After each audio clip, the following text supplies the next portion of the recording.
My yoke is easy and my burden light. Take my yoke on you. You know, so many of you, when you hear me preach on this particular gospel, I always start by saying, you know, not being born on a farm or knowing exactly what that looks like. It's almost a cartoonish picture I have in my head when I'm thinking about what it means to be yoked to someone. You know, it's a wooden crossbeam with two U's, like a W underneath it, and these two oxen with their heads in it pulling a plow. Pulling a plow because there's rough ground.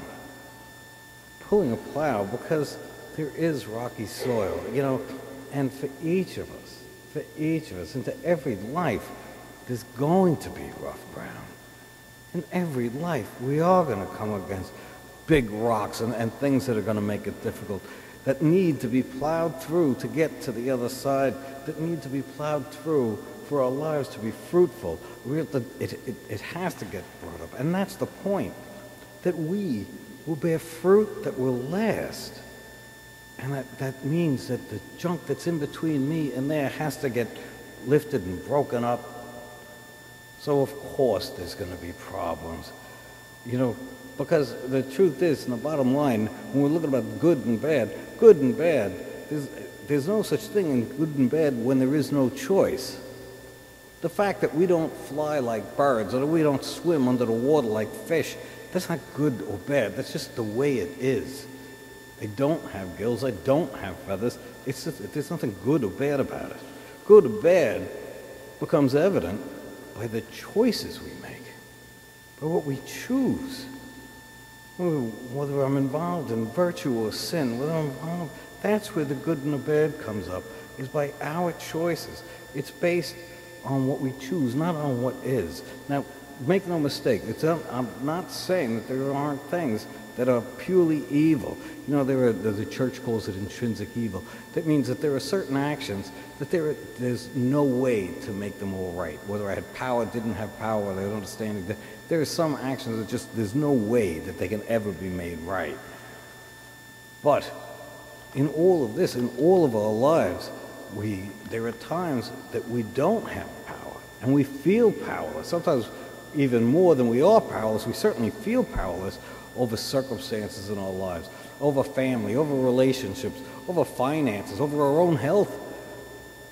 But Jesus tells us, yoke yourself to me, and we will get through it. You know, there's an old cliche that I've heard so many times, you know, there's nothing going to happen today. God is never going to give you more than you can handle.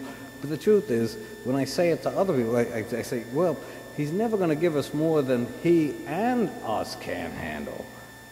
Wow. That's a little bit different, because you can handle anything.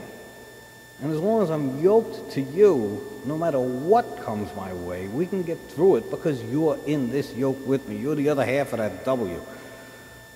Jesus says, I am willing because I love you. I am willing to yoke myself to you if you are willing to yoke yourself to me. If we are willing. Wow. Once again, our choice. Who are we? Who do I choose to be?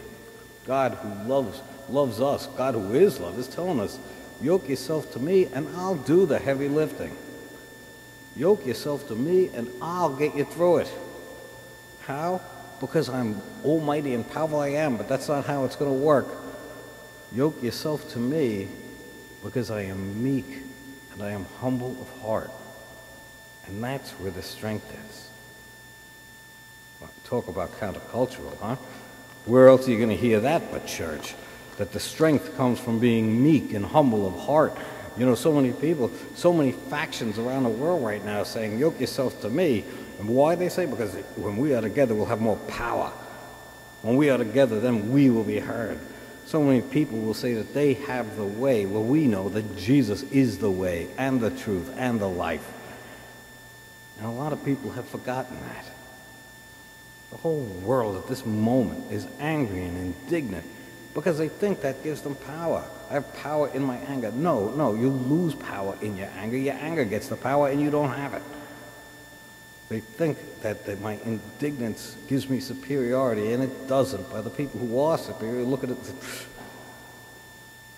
But the whole world is angry and indignant because so many people feel so powerless, powerless against the disease, powerless against socialism, powerless against history.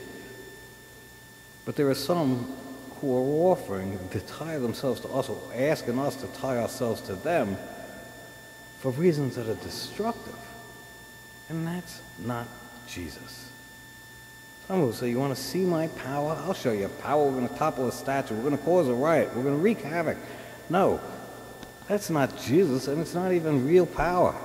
Because unfortunately, what happens with inevitably, the people who go to the extremes, the first thing that happens is it draws out the people from the other extremes.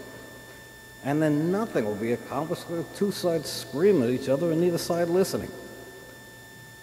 Take my yoke on you because I am meek and humble of heart.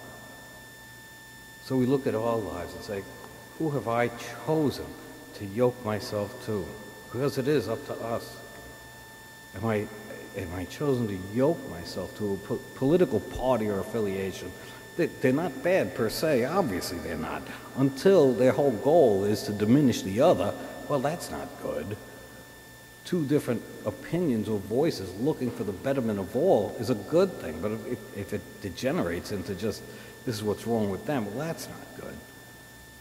Have I been asked to yoke myself to a movement? Again, not bad of itself, once we evaluate what is the goal of this movement or what is the methods of this movement. They were good. We figured, God, what am I yoking myself to? Am I yoking myself to a human being, to one person that's saying something, or to a philosopher from the past? You know, of course, we are yoked and we have concerns for our families, for our co-workers, for our parish, for East Meadow, for the world. But I yoke myself to him first. Because he lets us know, yoke yourself to me, and we will make it better for your family because you will be better. Yoke yourself to me, and we will make it better for your parish because you will be better. Yoke yourself to me, and eventually, bit by bit, one by one, the world will get better. So we have the opportunity, we have the choice, because of God's love of us and the free will he's given us, we choose who we yoke ourselves to. We are Catholics. We yoke ourselves to Jesus. We yoke ourselves to Jesus, who is meek and humble of heart. We yoke ourselves to Jesus, who has the ability to get us through and over the stones. We yoke ourselves to Jesus, who is, after all, is God. We yoke ourselves to God, and the beauty is, it is your choice. He says to us, I'm not forcing you into this yoke, but I'm telling you, this is what if I came that you'd have life and have it to the full. That's what I'm here for, he says. He's here for that, and if we yoke ourselves to him, that will come. It doesn't get rid of the stones. It means that he and us can plow through them. It doesn't get rid of the hardships. He and us can make things better. It doesn't get rid of the pains. He and us can give us the strength to get through them. We pray, Jesus, you're offering this. Don't let me choose something less.